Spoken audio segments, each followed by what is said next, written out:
Moulton, Grateful Mindset Properties Realty Radio Show host, coming to you live every week, Saturday mornings, 9 a.m. to 9:30 a.m., sharing a tad of real estate, art, science, human interest, current events. I could go on, I can go on. Thank you for listening each week. I really appreciate you checking us out on YouTube, Spotify, Facebook, Instagram, and listening on WHKP 107.7 FM, where the heavens kiss the peaks, and AM 1450, again, Saturday mornings every week at 9 a.m. You know, I really hope you'll stick around today, folks. Today I have two special guests. I have Allison Rollison, Director of Philanthropy with Mountain Housing Opportunities, also known as MHO, again, that's Mountain Housing Opportunities, as well as Geoffrey Barton, President and CEO of Mountain Housing Opportunities. It is a 35-year-old nonprofit that addresses affordable housing, the missing bottom, the missing middle, the areas that the market is not serving for our low or middle income folks. Through their services, they seek to address these issues, these ongoing problems. You may have heard me talk the past few weeks. I've talked about rentals, I talk about home ownership, I talk about volunteering, consumer advocacy. Most recently, I talked about the Hope and Humanity Housing Advocacy Program that I sort of self-developed as came out of as my relationship to clients that have properties that they rent, and me really communicating with them the need to create more affordable places for people to live. A lot of people have housing vouchers that are expiring, and they have to recertify or request to have those vouchers extended because we cannot find landlords that will accept them. They're just like you or I. They have the ability to have this paid for 12 months, like anyone looking to rent. You know, typically a lease goes 12 months, and then they can continue to rent to that person on a month-to-month or sign an additional year's lease. Well, these folks are in the same boat, and then they also have funds that can provide the security deposit. So why we are not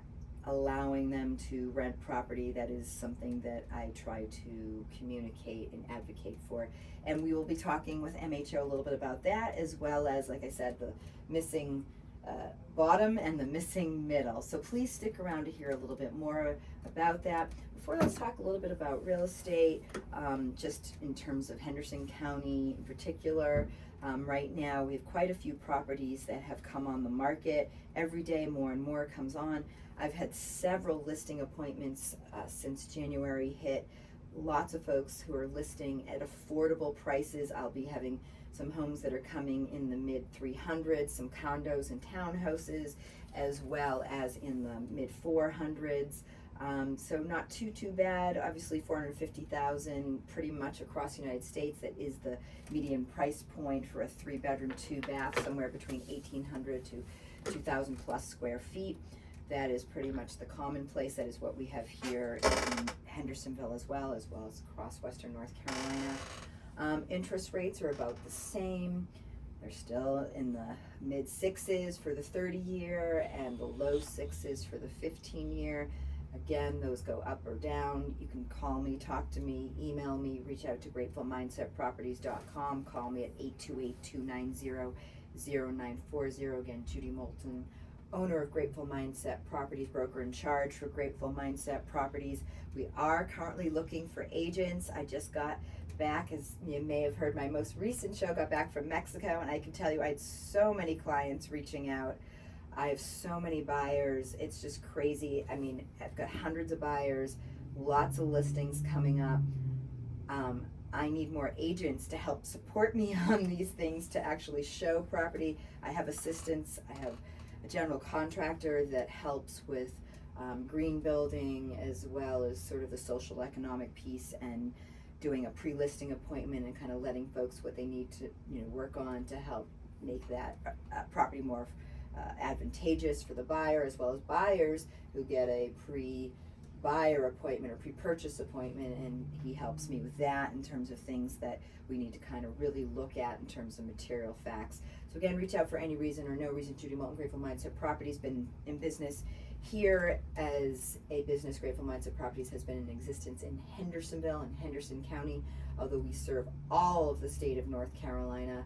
We also have access to Tennessee, Virginia, Georgia, South Carolina. I can refer to anybody in the world.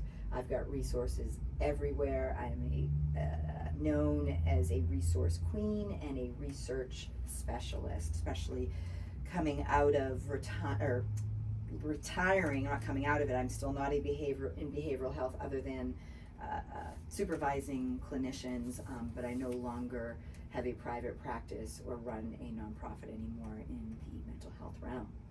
But I certainly deal a lot with behavioral health in everything that I do, and it will never leave me, and I'm very grateful to have been able to do it for 30 plus years. So 2020 is where Grateful Mindset began, Grateful Mindset Properties began, gratefulmindsetproperties.com. Judy Moulton, Grateful Mindset Properties Realty Radio Show host, also the broker in charge of Grateful Mindset Properties.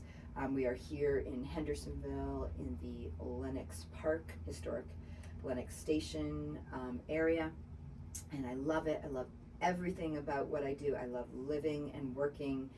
I work 7 days a week from 9 a.m. till 7 p.m. After that, you can text or email me, so I am available 24 hours. My staff is available 24 hours. And like I said, we are looking for more agents so that I can take a break even when I go on vacation. But anyways, with no further ado, I am not going to bring any more fun facts from me personally, but I am going to share some information from MHO. As I said, we have Allison and Geoffrey, and they're going to talk a little bit more. They are going to introduce themselves, and they're going to talk a little bit more about MHO and all the wonderful programs and gifts and resources that they are servicing and providing this lovely community of ours. Who would like to go first? Well, I'll jump in. Thank you, Judy, for having us today to talk a little bit about affordable housing and the work of MHO. I'm Geoffrey Barton, President and CEO of Mountain Housing Opportunities, and as Judy mentioned, we've been around for 35 years. We're a nonprofit focused on affordable housing programs, and our mission is to build and improve homes, neighborhoods, communities, and lives, and build hope and dignity in the people that we serve. And so we do that through an array of programs. We have an essential home repair program that was how our organization started, where we help preserve affordable housing for low-income homeowners who may need help repairing their home to be able to stay stably and safely housed. We also do home ownership development and lending through down payment assistance, where we work with income qualified families to provide affordable home ownership options in our region. And we have an affordable rental program, so we build rental properties using various subsidies through the state and federal government and local funds to be able to provide affordable housing options for our renters in this community, which is so important. As Judy mentioned, finding landlords that will accept vouchers is tough. MHO manages a portfolio of 1,400 rental units across the state of North Carolina, and every single one of them accepts rental assistance. So we are deeply committed to providing housing opportunities for the folks in our community who work at low wages, and the folks in our community who are disabled and unable to work as well. So we are really grateful for the opportunity to come on your show and share some of the work we're doing. Well, and that's fabulous. So it's just a quick question. So you started, you said 35 years ago, sort of in the service repair. Sorry, my Boston accent was about to come out there. Those A's and R's or N-I's are tough to say. So tell me a little bit more about that. How did that sort of transpire? What was the brainchild around that? Sure, I'd be happy to. Our origin story was really a group of neighbors who were frustrated. Takes a village. It does, and they got frustrated at the amount of time and bureaucracy that it was taking to do simple repairs to help their fellow neighbors stay safely housed. And so they would get together on the weekends and fix porches, repair roofs, do kind of basic home repairs. So from its roots as a volunteer organization, it became more formalized and disciplined and effective, and now we have a professional staff of 18 people who are providing these services to the community. So do you have licensed contractors then that do the repairs?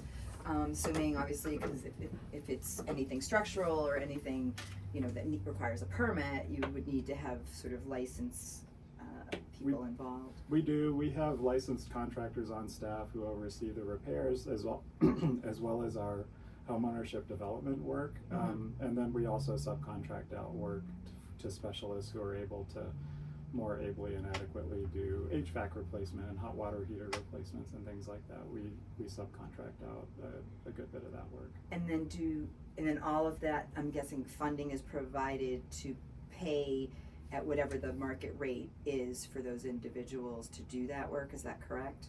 That's right. So we do pay, we generate and access subsidies through the state and our local government funds to provide these services at no cost to the homeowner. So we are able to pay for the services of subcontractors, pay our staff, but provide the essential repairs at no cost to the homeowner.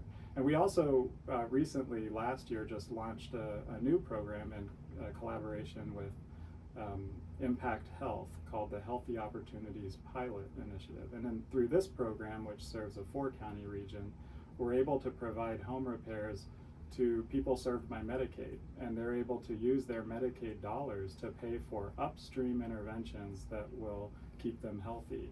And so the state has identified home repairs as one eligible use of Medicaid dollars. So that's wonderful. That I was not aware of. That is wonderful to hear. A lot of people are just finding out about it because it's a relatively new program, but this Healthy Opportunities pilot provides food assistance, transportation assistance. They'll pay to have people's cars repaired so they can go access employment opportunities. It's a really amazing and innovative program to put Medicaid dollars to work on the real immediate needs to help people remain healthy so that they're not overburdening the healthcare system and Medicaid. I'm sure Via Health is psyched. I'm sure RHA Mobile Crisis is psyched. I mean, hearing about something like that certainly transfers over to all of these, nonprofits and resources that are out there. Allison, do you have anything to add to what Geoffrey's talking about, sort of from the philanthropy side? Sure. And so, just like a lot of nonprofits, and you're really familiar with the behavioral health and social work perspective.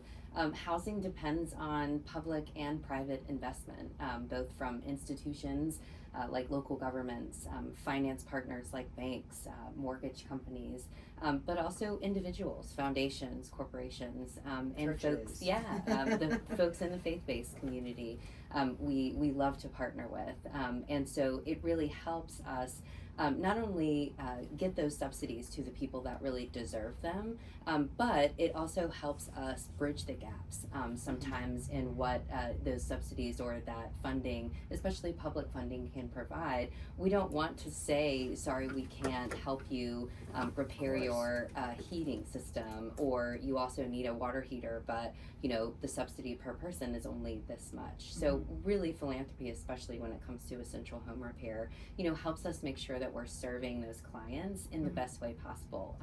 One of my favorite parts about the mission of MHO and really why we do this work every day is it really is delivering that hope and dignity to folks, and everybody understands how powerful the concept is of home, right? Making sure that you have a home to go to, and making sure that home is stable for yourself, your family, to really be able to make sure that you can take care of everything else in your life. So we're excited to see these partnerships, especially recognizing how important stable housing is to community health, and really recognizing that. The other things we do, it's really around economic empowerment, making sure that folks aren't paying too much a month for housing, which we know we've seen home prices go up so much, we've seen rental prices go up so much.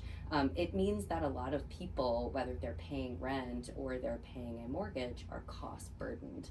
So what programs like Mountain Housing provides, whether it's home ownership opportunities or affordable apartments, we're making sure people aren't paying too much of their monthly income, so they are housing cost burden. And really what we want is making sure people aren't paying more than a third of their monthly income towards housing. Because what we know is that there's a tipping point, and it means that you don't have enough income to pay for other things like childcare, like transportation, like healthcare. And we know that when you start trading things like paying your rent and not paying your heating bills, or buying medicine and falling behind on those housing payments, these are choices that people shouldn't have to make. And so ultimately, across the programs that we provide in Western North Carolina, we really want to make sure that people aren't paying too much for their housing, and that the housing that they have, they can keep, they can live healthily in that housing and not be unstable, which causes displacement, which causes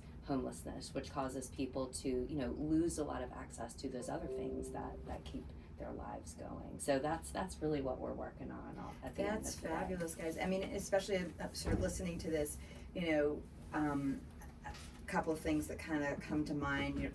I talk about this on the show. You probably haven't listened to my show, but that's okay. Hopefully you will now after this. Just teasing. But anyways, so Allison, Geoffrey, one of the things I talk about is sort of people don't recognize, because they hear, oh, you're a former social worker, blah, blah, blah. We talk about, but you're now in real estate. And I talk about homelessness. And I say, you know what? Majority of people that are homeless, it's what you just talked about. If we look at holistically, look at the whole piece of the pie, and if that foundation, if something in their foundation gets changed, they don't have a safety net. 85 to 89% of the population, the reason they're homeless is there's nobody there to help them pick up the slack. So you're talking about that when you're looking at DTI, debt to income, and affordability and a cost benefit analysis. There's somebody who can help structure that and organize that, whether it's case manager, social worker, accountants, whoever.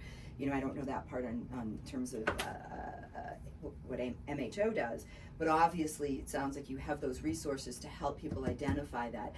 Because if they're that close, if one more month they can't pay their rent or whatever it is, and then they become homeless, that's what we're trying to prevent. So you're taking that preventative approach, which is really what's needed in this country, or anywhere in the world. Sorry, I'm getting on my soapbox and I'm getting tangential. And maybe you're familiar with the program, oh God, I can't remember right now, it was a pilot study that was done. I have to look it up. I'll remember it in a moment, but giving something, I'll look it up and I'll get it to you guys. But it's basically a program that is about giving money. What they found is, right? Universal basic income. Right. If we give money, that it's not don't give me clothes, don't give me food. We know that there's tons of these programs out there, right? There is enough food, there is enough money to feed everybody, to house everybody, to provide resources for everybody in this world. And so one of the things they look at is like, well, if we just give them money as a preventative measure so they can pay blah, blah, blah. What they found is that is the best gift. That is the one thing that is mostly needed, right? Because then they won't lose that, and now they have a resource. Then obviously everything after that we try to provide, job skills and develop whatever it is, education, job skills, other things, so that it'll continue, that there'll be consistency across the board. I'm guessing that MHO has some of these programs, or you have the resources like Thrive, or whatever it is, the housing authority, housing assistance, Habitat. We've got so many programs out there, so there's obviously things that you are doing that are similar, but that also that you can share and utilize resources. I think collaboration is really key. I mean, and we're so glad to be connected to you, because it really is about that connection to community and helping people navigate the resources that are available. So one reason why affordable housing is so important is generally people really do know what those things are in their lives and in their families' lives that they need to put resources towards. Is it additional education to earn a higher wage? Is it childcare so they can go to work and have a great job and have a trusted place for their kids to be taken care of? Is it, education expenses or extracurricular activities for their children? Having not being housing cost burden really allows folks to have those extra resources to put towards those things that they need, healthcare and things like that. We work with a lot of really wonderful organizations to help provide that. Certainly behavioral health and organizations like Via Health, help support a number of our residents who are disabled, who are, living with severe and persistent mental illness. And so that's really important to get those folks those really structured services. But there's some great organizations that we work with out in the community, like On Track.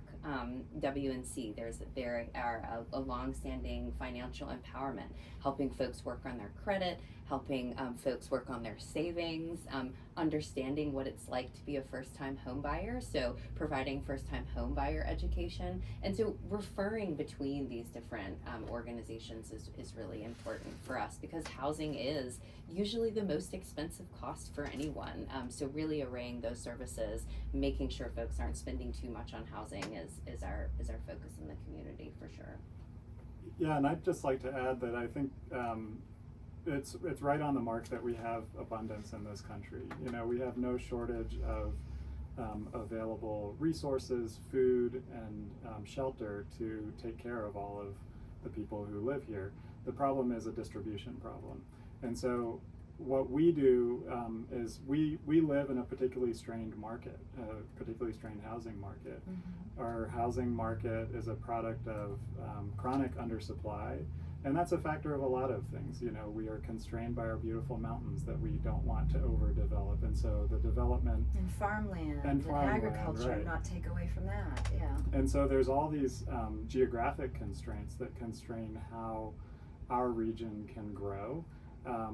And then there have been some additional challenges with an influx of population that come from higher incomes and come from higher income markets into our market. And that puts particular strain on the local workforce, the service industry sector, and the people who have existed here for generations at the lower income scale. So it's a challenge here because we have not been keeping up adequately with supply. Our goal in providing affordable housing opportunities is to provide as much available housing resources in the community so that families can keep that income in their pockets to provide for all the other household expenses. To get back to the notion of homelessness, we do know countless studies have shown that there are an array of complex and intertwined issues addressing homelessness around the country. It's certainly, there is mental health and addiction. The number one factor that drives the level of homeless rates in markets around the country is availability of affordable housing. Correct. And so we know this as a country. We know that affordable housing is central to addressing homelessness, and so we feel uniquely positioned to deliver on a resource that can be a preventative approach to homelessness and help us address our current problem as it's grown immeasurably over the last couple of years. And it's wonderful because even hearing about the pilot program that you mentioned, just hearing that these things, that there's recognition, so that obviously politicians which are part of this, right, and policy and advocacy, all the things that we are trying to do as individuals, we trying to get the lawmakers, the policymakers to make change that's consistent, to keep these programs in existence, and then hearing about these pilot programs and saying, okay, these collaborative efforts need to continue.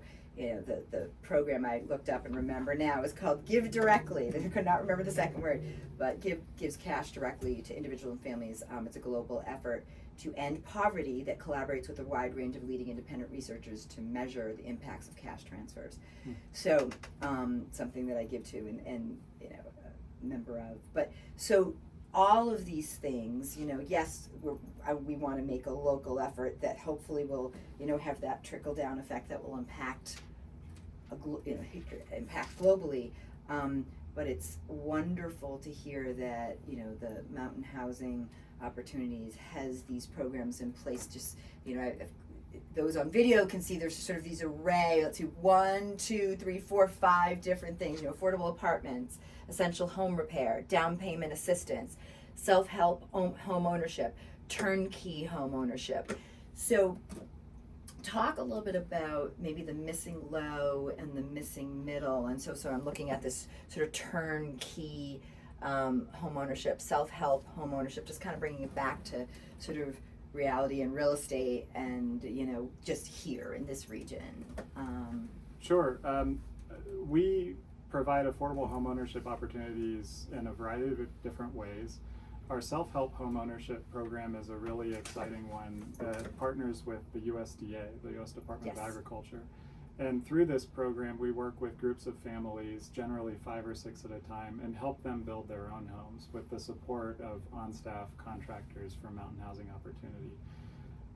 This is a really great program because it helps people through their own sweat equity achieve home ownership that otherwise would be out of reach for them in the market. Our turnkey homeownership program is also a program where we build modest homes, and we will provide some assistance to help make those homes affordable to income qualifying families. And what that allows us to do is that allows us to serve families who may not be able to participate in our self-help program, either because of work obligations and schedules or a disability or some other reason that they aren't literally able to help build their own homes. We are able to build them and then provide subsidy and the down payment to make that home affordable to income qualifying families. Then we, in addition to all of that, we operate as a lender providing soft second mortgages. So yeah, we have a loan program that we provide down payment assistance to a 4-county area, Buncombe, Henderson, Haywood, and Madison County. And through that program, we are able to help low-income families and modest income families participate in the market that's not able to serve them. And so that is a companion to just the real estate market, where people can go out, find a home, qualify for a first mortgage, but not have enough for that down payment assistance. And we're able, through the resources that we bring through the state and a variety of other funding sources, we're able to help these families achieve the dream of home ownership, which then helps them invest in their families and provide childcare opportunities, start their own businesses. We have several past clients who have gone on to launch businesses because of the stability and the economic opportunity of home ownership. So we're really thrilled to be able to not only build homes, but also help low-income families in this region participate in private market real estate. So that's how we're dealing with some of the missing low and the missing middle, which is fantastic, guys. So we're going to be wrapping up in a couple minutes, but I do have another question, and I could talk to these folks for hours, I'm sure. It's been really wonderful, Allison, Geoffrey, to have you on here. Now I lost my train of thought. So one of the things, you're talking about, so what level, or how, is there like a waiting list? So because I'm definitely in my head, I'm thinking of clients right now that I want to refer. So what is it I would, be saying to them, or how does the process work? Visit our website. Threshold? Okay. Yeah, so our website is it's MTN, like mountain, mtnhousing.org. And there are some forms there, because really what it is, it's about understanding if the client is eligible for down payment assistance. They need to have, their credit up, to a certain amount. And so, if there are resources out in the community to work on, focusing on credit, usually folks for our homeownership programs, need to be at least mortgage ready. They need to qualify for lending from a first lender, and then the down payment assistance and other subsidies will really make up for the rest of that. We work with a really wonderful loan officer on staff. She's done this work for over 2 decades. Her name is Kelly Nossiter. And she and the homeownership team can really help guide those folks. We don't truly have a waiting list, but if folks are interested in participating in self-help home ownership, or they're interested in purchasing a home that MHO builds, they can contact us, and when those homes are ready, they'll be the first ones that we reach out to. So website again, or is there a phone number? If you could repeat those two things for me. Yeah, absolutely. So MHO's website is mtnhousing.org, and you can give us a call at 828-254-4030. Our offices are in Asheville, but we serve the Western North Carolina region, so we're always happy to help folks. Well, thank you, folks. Thank you, Geoffrey. Thank you, Allison. Rollison for being on the show today. Grateful Mindset Properties Realty Radio Show. Judy Moulton, live Saturday mornings, WHKP 107.7 FM, AM 1450, gratefulmindsetproperties.com, 828-290-0940. Please reach out for any reason or no reason. Thank you so much for listening today.